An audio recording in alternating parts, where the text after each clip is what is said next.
Warning, this show may be triggering for anybody experiencing gambling-related harm. Please watch cautiously. We speak from our experiences only. Please seek professional help for a gambling addiction.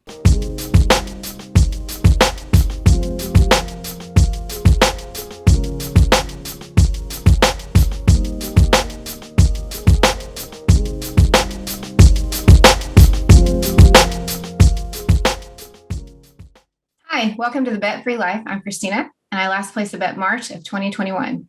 And I'm Brian, and I last placed a bet July 23rd of 2014. Christina, how has your week been in recovery? You know what? It's been a roller coaster of a week for me. I will be 8 months in recovery tomorrow, or 8 months bet free tomorrow, officially. Well done. Well done. You know, if I had looked at it a year ago, I'm not sure that I would. I couldn't see this moment.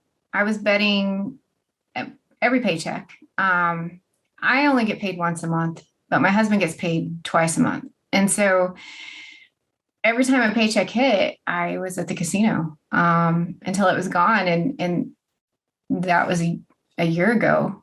You know, I think back this day a year ago, and that's exactly, I probably would have been at the casino on payday.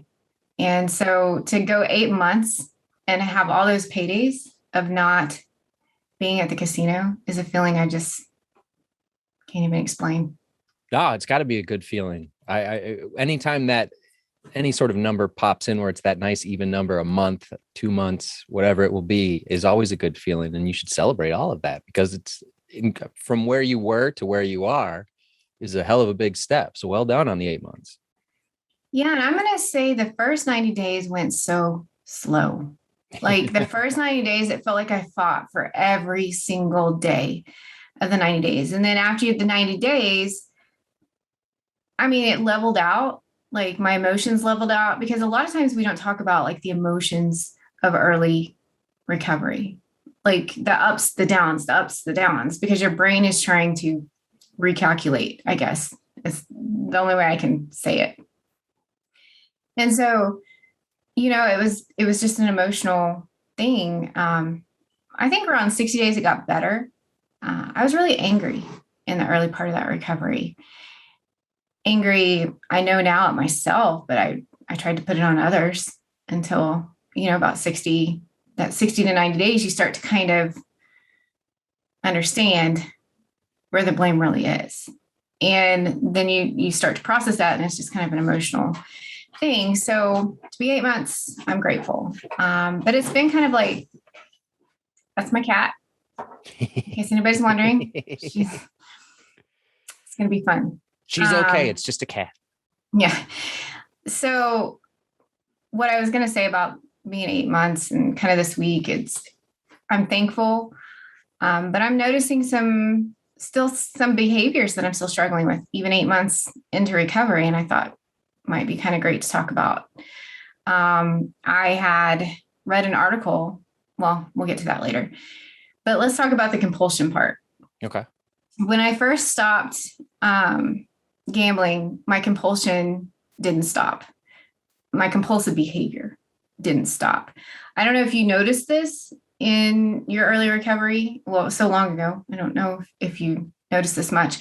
I did. But I did something. So I kind of went into shopping.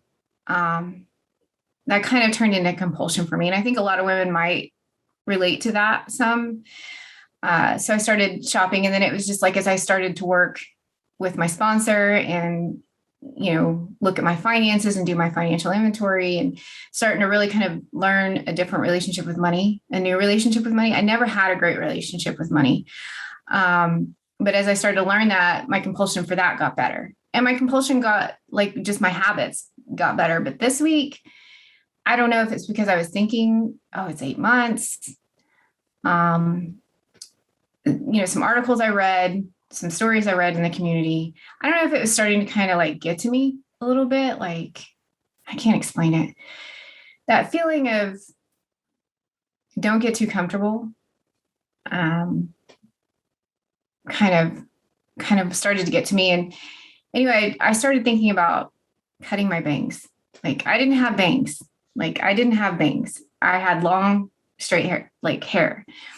And it just was in my mind all week. And today I posted in the group, I was like, I'm going to cut my bangs. And if you're a woman watching this, I'm sure you're gasping right now. Like, don't do it. Walk away from the scissors. Don't do it. But I couldn't get it out of my mind. I couldn't talk myself out of it. And I know if you're a guy, this sounds ridiculous, but I'm talking about the behavior of it or the thought that you just can't stop. It's just like the thought of gambling. Like when it's in your head, you can't get it out of your head. And so would you say you were having an urge? Yes, an urge to cut my hair, which is a big no-no. We don't cut our own hair. And it was similar. It was a similar experience, a similar compulsive behavior. And I came home and I cut my bangs.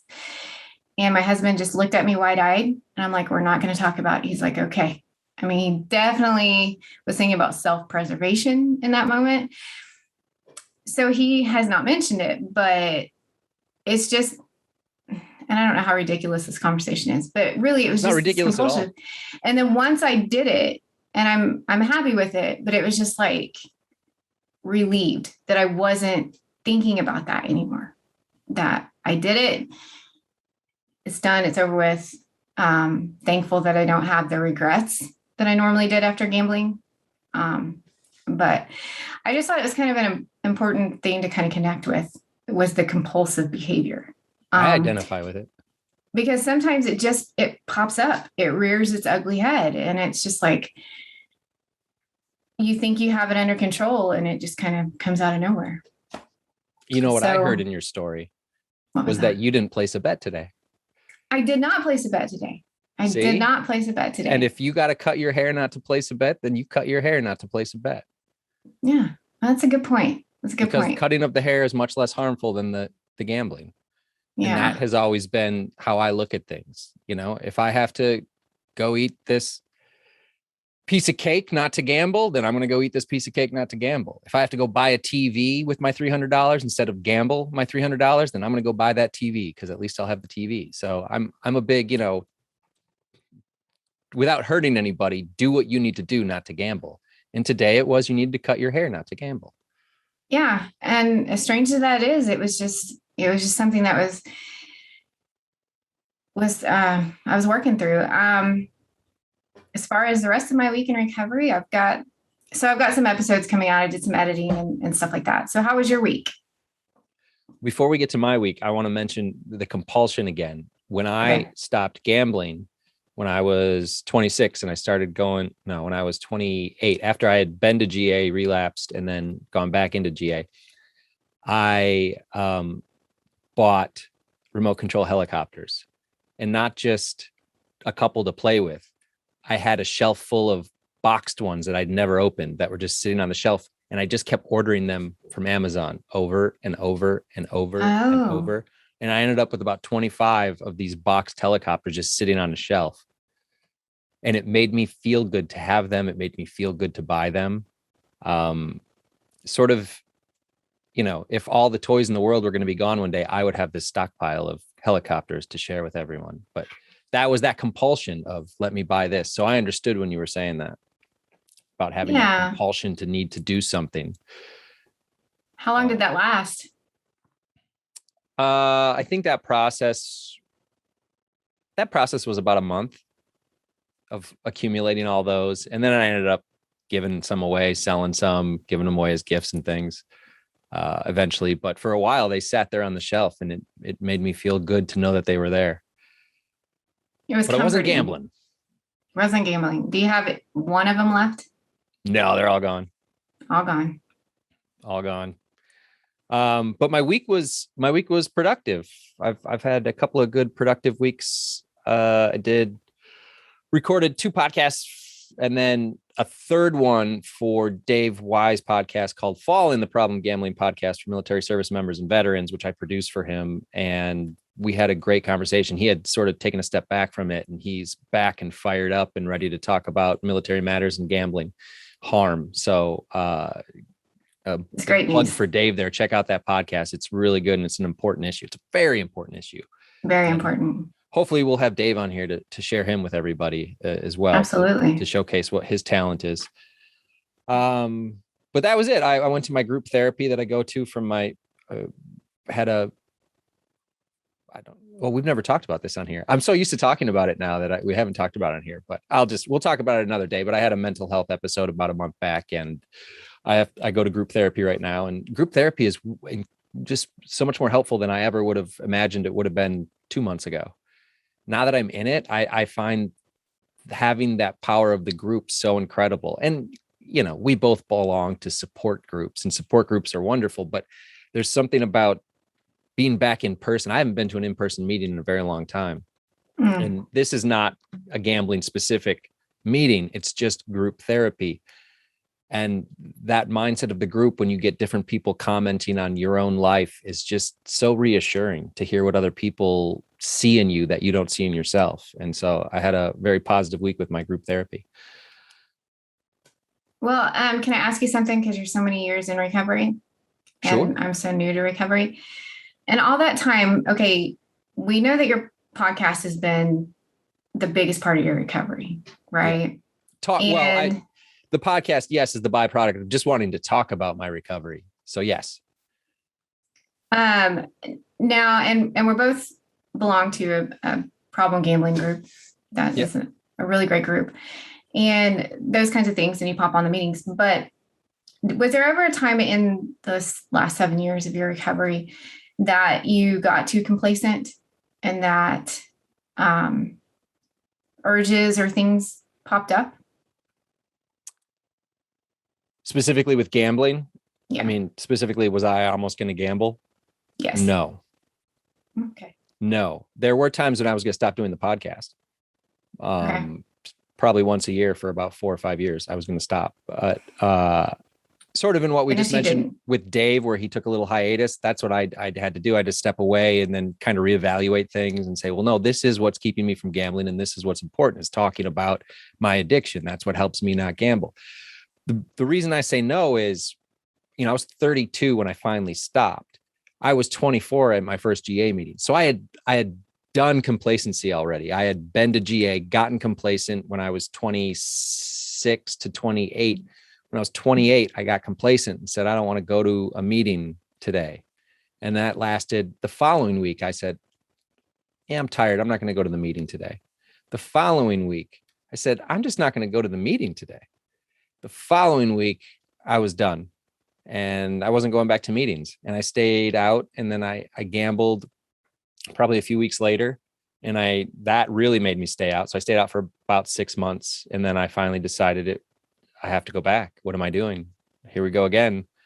And so I went back, and they welcomed me back with open arms. And it was a good another 2 years that I didn't gamble. Then I dealt with a death. My father died, and that threw me for a loop, and I ended up relapsing. That relapse lasted about a year, up until 32. So by the time I got to 32, I also filed bankruptcy as a result of my gambling at 32. And the bankruptcy, combined with the death, combined with I had 14 years of this addiction, I just had enough.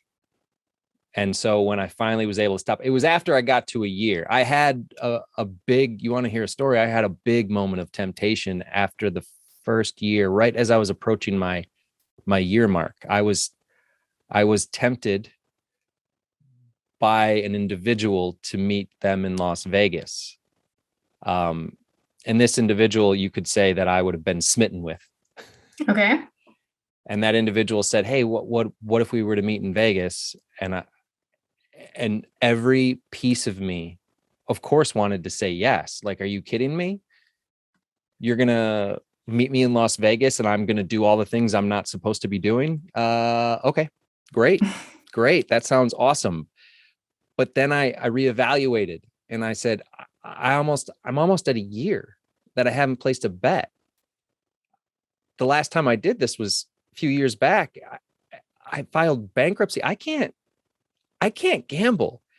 And I just remember every time I talk to this individual, just sort of having a somber voice of, I can't. Like, I just remember saying, I can't. No. And that thing where, are you sure? And you go, well, no, I'm not going to do it. I'm not going to do it. Like, literally, this individual said, I'm going to book the ticket right now if you say yes. And I said, no, I can't do it. I can't do it. And I just said, no, no, no, no. And then that, that went away. But that's tempting with two different pleasures, right? That's Right. the gambling pleasure and the other. And so that for me was the biggest test in my recovery, because it was combining these two different vices of, let me put your hands together, right? This and this. And so to be able to say no to that, I knew at that point that I could say no to anything. And I have been able to. That was the last time. So I guess my answer should have been yes, because I was tempted for sure. But then after that first year, no, I haven't been. I did, when I moved to North Carolina, I looked up the casino because I had no idea where it was. I knew there was one, but I didn't know where it was. And I was quite happy living in the bubble, but I had lived there for a few years. And one day, it wasn't so much an urge as curiosity. I just looked it up, and I knew it was a mistake to look up. But when I saw where it was 5 hours away. Now, I was driving 4.5 hours from Los Angeles to Las Vegas, but when I saw 5 hours and I was then living with my now spouse, I wasn't going to go gamble. She sees all my money. She's heard all my stories. I was in a different place in life, and it feels good to be in this place where I'm just not worried that I'm going to gamble. Yeah. And I don't worry about gambling. And I think it's very much the same for me. When I was done, like I knew I was done. It's like something just switched in me. Now the first like 90 days, I'd have those panicky, like I said, when paydays come around, panicky kind of cold sweats and, like, ooh, okay, can I do this? But I did. And now 8 months in, like I still feel pretty confident that I don't want to gamble. You know what I mean? Like I don't have those kind of urges. It's just the compulsion is just showing up in other ways. Well, those first 90 days, it sucks because gambling, they tell you it's not a financial issue. It's this emotional, it's a byproduct of loneliness, of depression, of bad feelings, of something terrible that happened in your life. But yeah, when you lose all your money, there's a financial aspect to that. In those first 90 days, all I could think about was my money and how am I going to pay for stuff? How am I going to crawl out of this hole? What am I going to do? And that feeling creates within you an urge to want to go gamble to get it back. And really that was the feeling that kept, I was gambling the whole time, eventually to get money. I was like, I got to get money back. And so that was always not realizing that I was getting this dopamine rush that every night too. The dopamine rush was great, but I remember specifically trying to go and like, I'm going to get my money back tonight. This is my goal tonight. And then I just kept digging that hole. And you have to just, I hate that term, just stop. But you have to stop in order to stop. There's no other way to do it. Nothing magical is going to happen. You're just going to keep digging a hole and you're not going to come out on the other side. You're just digging deeper, and you're going to need someone to reach down and pull you out. And that's why you have to tell people about your addiction. You have to tell somebody, and not on the internet, not on Twitter, not in an email. Tell a human being who is next to you, who can care about you, who can put their hand on you and say it's going to be okay. That's the only way to get it done. It's hard to do this alone. I tried to do it alone. Oh, I did too. I did not make it. I made it almost 2 months. And then I told my mom, and she did exactly what you said. She hugged me and said, let's make a plan. Let's figure this out. And so that started the journey. So I'm just glad to be here today. Not debt free. Yeah. Can I tell you about something I did when I was gambling that I, for the longest time, had guilt and shame over, and it bothered me forever and ever. And now I'm past it. Like I no longer feel the guilt and the shame. Like I think it's one of these, they always talk about, you have to forgive yourself. And I finally did. And I never kind of talked about it. I talked about it on the podcast, but it still bothered me when I talked about it. It was still providing me guilt and shame. Whereas now I think about it and I go, okay, I realize now I've forgiven myself. And that was when I stole money from my grandfather in order to gamble. I had lost my job because I was out late gambling and was showing up late all the time. And that created within me a crappy attitude. And I would let them know that I had a crappy attitude. And so I got fired. And I decided that I was going to go back to school. And so I went down to see my grandfather, because at that point I had burned my financial bridges with my parents. And so I went to see my grandfather and I said, listen, I want to go back to school. I want to do this the right way. Can you co-sign a small student loan for me so I can go back to school? And he was very nice and said, well, yeah, of course. So fills out the paperwork and signed it, and they had sent the check. And when the check came, he had, for whatever reason, the terms came to light at that point. And he said, well, listen, this percentage rate is ridiculous. Why don't you send the check back and I'll just give you that money and you can pay me back without interest? And I said, well, that seems like a very nice idea. Why don't we do that? Christina, do you know what I didn't do? Send the check back. I was going to say didn't go back to school, but you didn't that send the check too. back. I mean, I went to the parking lot. I signed up for classes. I paid for those classes, but the money I borrowed versus the money I paid for classes, there was money for gambling. On top of that, I took his money. So I doubled up. And I lost his money in the span of 2 nights at MGM Casino in Detroit. And in those 2 nights, I was panicked. I left the casino in such a panic that I didn't want to go home. And that was the time when I thought, that question, the 20 questions about, have you ever thought about harming yourself or had suicidal ideations due to gambling? I thought about harming myself. I thought, well, how do I deal with what I just did? And there was again, you're looking for that immediate fix. Like, how do I feel better right now in this moment after I just blew through all this money and betrayed my grandfather? And by the way, he didn't know any of that. He didn't know I didn't send it back. He, at this point, didn't know, obviously, that I was gambling the money away. And so what I did was I sort of induced, I guess, what I would call a panic attack. And that was, I just started breathing really, really, really heavy. Just, I don't know what I was hoping or wishing for, but eventually I kind of got to this point where I was breathing so much and so heavy that I couldn't talk right. My mouth was a little crooked and droopy. And I called my mom and I said, hey, I'm in the car and I can't talk right, blah, blah, blah.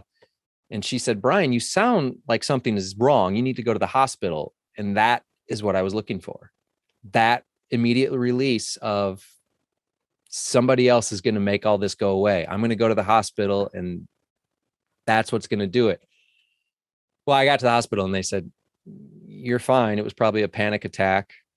You can go home. My parents came to the hospital because I told them I was going to the hospital. And then, it came to light what I did. Now, 8 months later, roughly, my grandfather died not knowing that I had betrayed the trust and taken the money and never sent the other money back. And I remember I was out one night with some friends at a bar, and my friend brought up my grandfather just randomly, said, hey, remember that one time we saw your grandfather and blah, blah, blah. It was a funny story type thing. And I had to leave the bar and I went out in the alley. And I think that was an honest to God panic attack, because I was bawling my eyes out because that guilt from doing what I did came rushing back. And it came rushing back in the worst possible spot, like a Saturday night at 10 o'clock when the world is out on the streets of Ann Arbor, Michigan, going to the bars. And I'm crying in an alley alone, all because of that. And anytime I thought about it after that, it was just such guilt over what I had done. Eventually I told my parents. I also told my aunt, because my aunt is my mom's sister and my grandfather's daughter. And so I told her as well. And, I took this money and I'm sorry and all that. But I just never really forgave myself for it. I just always bothered me to no end. It would, that tight feeling in your gut Mm. when something would happen. And then it wasn't until recently I realized I can think about that now and that tight feeling doesn't happen. And to me, that's that forgiveness that people talk about. If you have to forgive yourself. And I've always thought, well, that's silly. That's never going to work. But I think it has. I think I have forgiven myself for that. I mean, I don't feel good that I did it. And it's even worse that he died, you know, 8 months later or something. I couldn't even tell him. I couldn't confess. And I think maybe that's what bothered me, was that I couldn't come clean. This was forever going to be on me. But I've forgiven myself and I feel better about that. Again, it was wrong to do, but I feel better about it. I can remember it now without having the guilt feelings. And that's a good feeling. That's recovery. Yeah, that's definitely a recovery. And that kind of makes a little sense when we were talking about the 20 questions and we talked about, stealing to fund gambling. And I remember you were kind of like, yeah, This is what I was kind of talking that. about.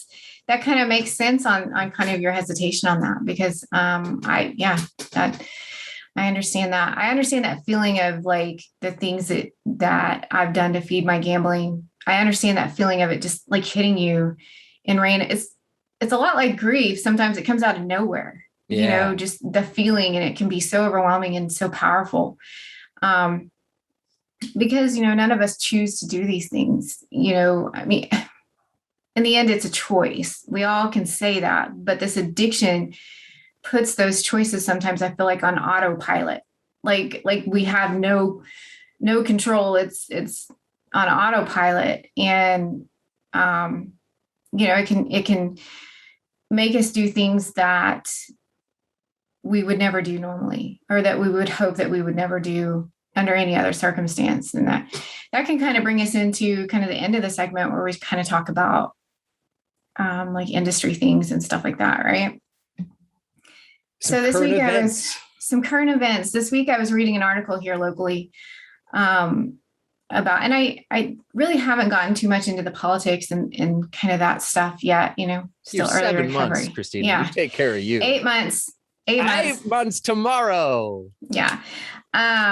So I really I haven't delved into it, but somebody posted this particular article. And so I was reading it and I made the mistake. This is my chair squeaking, by the way. I just want to clarify in case anybody's wondering. Bangs, your hair is squeaking, your cat's making all kinds of noise. It's just, Friday night. This is what we endure to bring this show to you. That's right.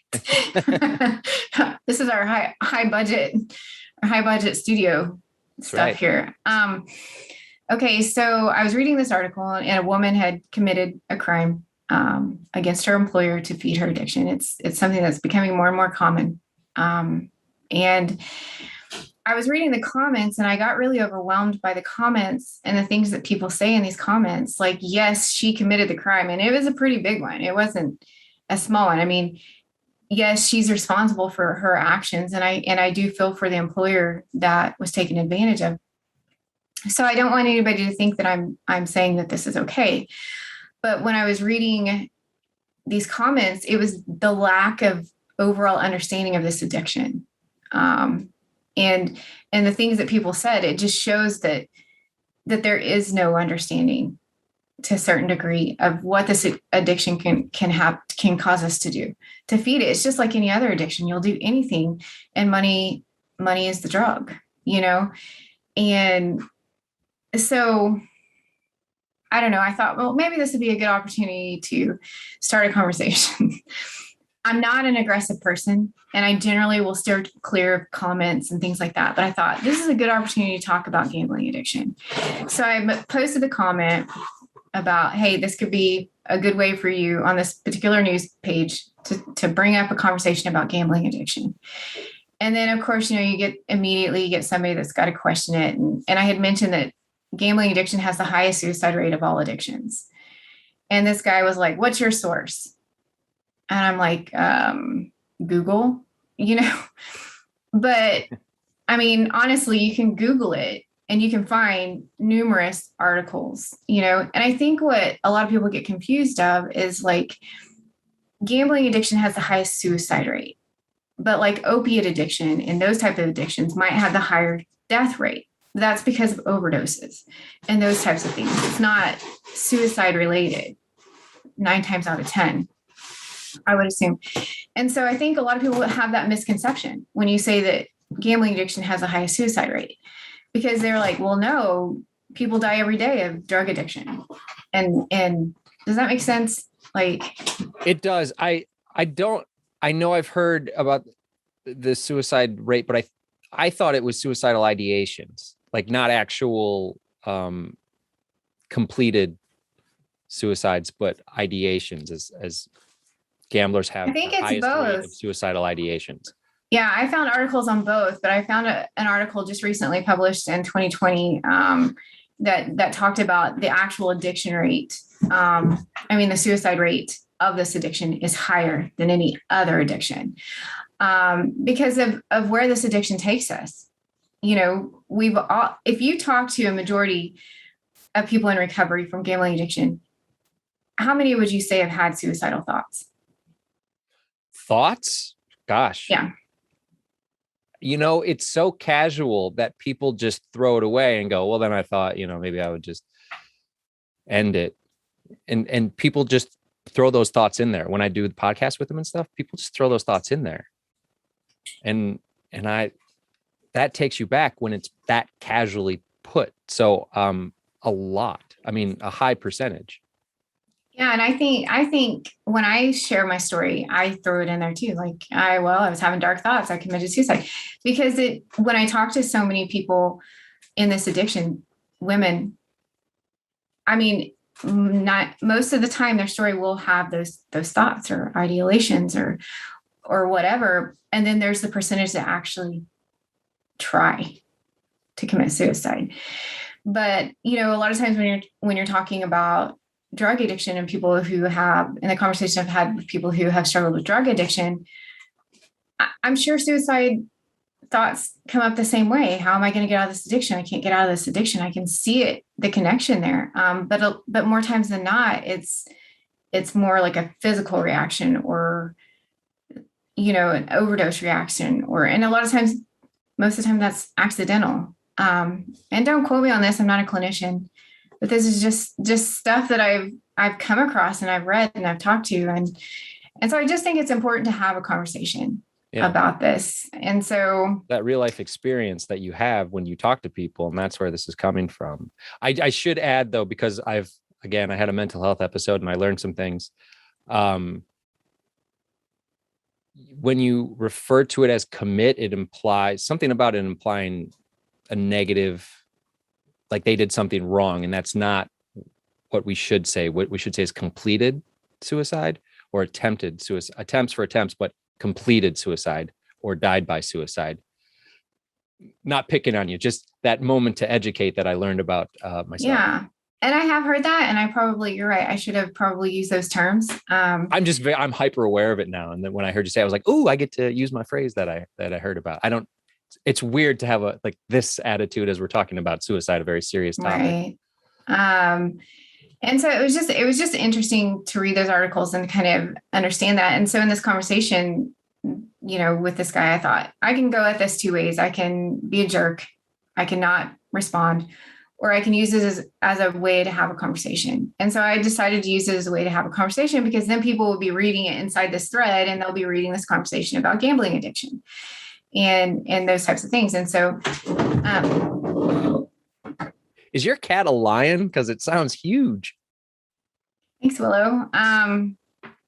She is actually cut like a lion right now. She's got she looks ridiculous. Mufasa in your house?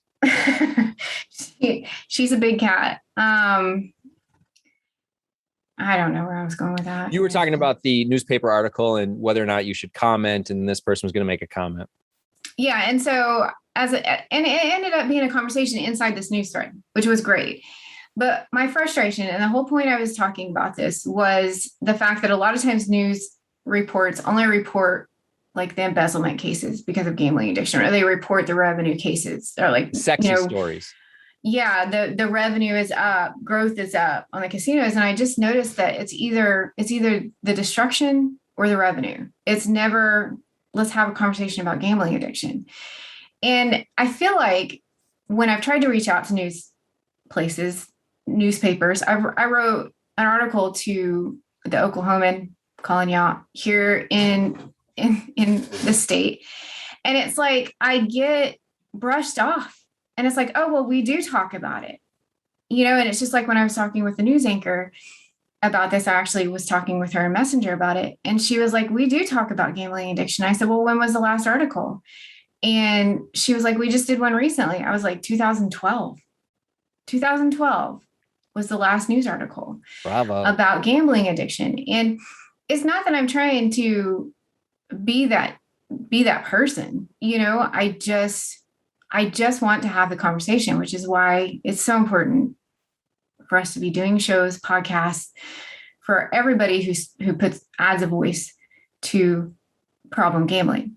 Well, if you want to get change, you need a lot more people, and this is the way to get people on board. And, yeah. and I'll ask you, I'm not going to presume, but I'm not anti-gambling by any means. I love gambling, but I can't do it because I'm addicted. I would presume that you are not anti-gambling. No, and I even put it in the conversation that we were having. I'm like, I'm not anti-casino. I'm not for the casino. I'm not against them, because I know people can gamble. I'm not going to say that word. I know people can gamble and walk out. God I'm not bless saying you. it. That was fantastic. I'm not saying it. I know people can gamble and go on with their life. Let's just say that. Yeah. So I'm not anti anything. And I'm anti-silence on gambling addiction. I'm for destigmatizing gambling addiction. I'm for the people who are suffering. I am anti I'm anti what's going on right now, which is with this new wave of gambling has come an onslaught of advertising and we talked about it last time, but these bogus offers and to make you think that it's safe, and it's risky behavior. And one of the main things is that they call it gaming, and it's gambling, and they call it gaming so it doesn't seem as risky, and it is risky. So you need to call it gambling. That's a diatribe for another day. But it's funny that you talked about this news story, because I this morning was listening to NPR and they were running, the same whatever they do every day. And I was like, I feel like I've heard this story a dozen times, but you know what? I haven't heard anything about gambling addiction or the amount of gambling that's happening right now in my state. And I'm with you on that. Like, the news organizations need to do more stories on this, and not ones that are just like, hey, so-and-so lost so much money at the casino and now they're going to go to jail and their family's going to be devastated. How about we just do, hey, all these people are gambling. Why are they gambling? Is it because they're depressed and lonely? And what kind of society do we live in that is exploiting people like that? Where are those news stories? And what resources are available if you're struggling? That's probably one of the most important part of the conversation. But I just feel like with the way that I get brushed off every time I've tried to insert something, and I don't know if it's my personality or what, but every time that I get brushed off, I'm like, what am I missing? What am I missing? What am I not getting when it comes to just trying to start a conversation about gambling addiction, either with the news, with the newspapers, even social media, even with some of the people that run our gambling resource centers, recovery resource centers. And it's like, I know that I've reached out to certain organizations and they're like, we have nothing going on right now. We have no projects going on. And I just get left thinking, what am I missing? What am I not understanding?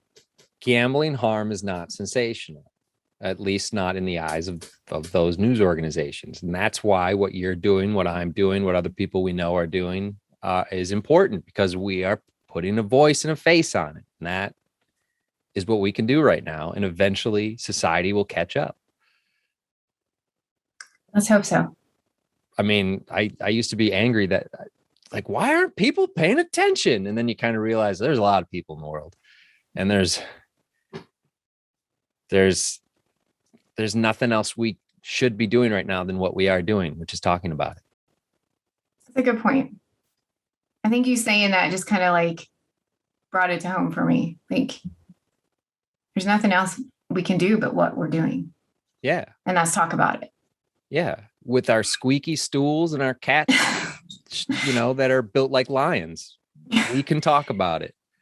With my backwards hat, because I haven't had a haircut in weeks and weeks, that it's okay. We can talk about it. My crazy bangs that will probably just be nuts in the future. So yeah. And you know what? We talked about this earlier. We'll put the hashtag in there, gambling, not gaming. Gambling, not gaming. Damn right. Let's see if we can start something with that. Gambling, not gaming. It is risky behavior, and you should be aware that a lot can happen. And Christina and I are two examples of that. And there are plenty of other examples out there. Yeah, definitely. Well, that's it this week for the Bet Free Life. I'm Brian. I'm Christina. Thanks for watching. Thank you.